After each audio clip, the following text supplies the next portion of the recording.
Good afternoon, everybody. Today is May 8th, 2018, and I just want to do a quick low chill cherry update. So anybody who's followed me knows I got these cherry trees from Willis Orchard a couple years ago, and guys, these trees are doing great. I'm just going to say, remember, I live in the humid Zone 8 South, and these trees are just doing remarkably well compared to the ones I've tried before.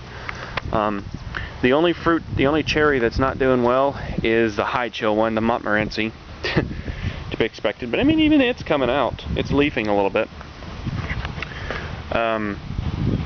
We ended up with about 700 something chill hours this year, so fairly normal.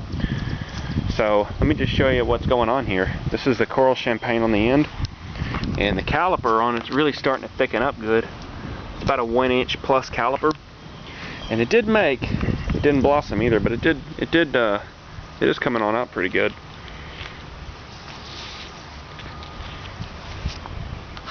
As you can see, very branchy.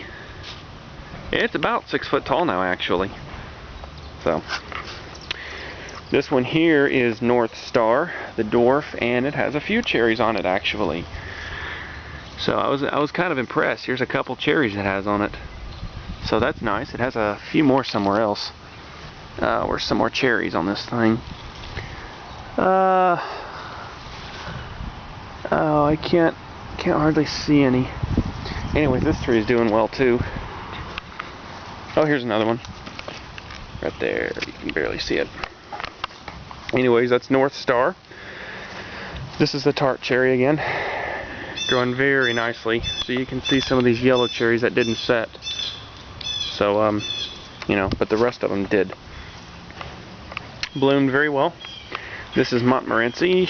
Yeah, it's showing signs of a tree that didn't meet its chill requirements. You know, the blossoms are malformed, the very sporadic leaves, but you know, it's still alive. And this one is Brooks. Now this is the one I've been most impressed by. The caliper on this one is getting really thick. I can just wobble this back and forth, and I actually cut this tree back a little bit to here this past spring, and this tree is about 8.5 foot tall now. And I don't just mean at the tallest. I mean, look at all these branches. There's all over the place, and there's still growth nodes in them, so they're going to get even taller. This tree did blossom, believe it or not, too. Somewhere in here it had a couple blossoms, but they didn't make anything. But wow, I'm impressed. Most impressed with this Brooks. And this one is a coral champagne. This one did blossom too, but again, nothing happened. Wow, this one is also about 8 foot tall. That's after I pruned it back. Nothing but good things to say about all these cherries. And the last one is Tulare. This one did make a cherry this year, guys. Let me just show you. Right there, I've got it protected because of the birds. I don't want the birds to see this cherry this tree has on it, but you can see right there. Look at that. My little cherry I've got hidden in this cloth here, because I don't want the birds to see it. But this is the Tulare. You know, at long last, I'm finally getting some cherries. Very pretty row of cherry trees. But I just thought I'd give y'all a quick update. Now let me show you Lapins here in the backyard. It did not make a cherry either, although it did blossom well.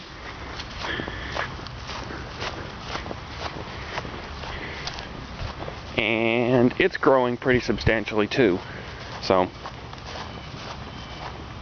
here's Lapins right here. So doing pretty good. Lots of branches. Lots of branches. And just for a fun fact, last year when I ate some cherries, I took the pits from the cherries and put them in the refrigerator in a moist paper cloth, and I actually cracked about 7 or 8 of them open and planted them, and I actually had 2 come up.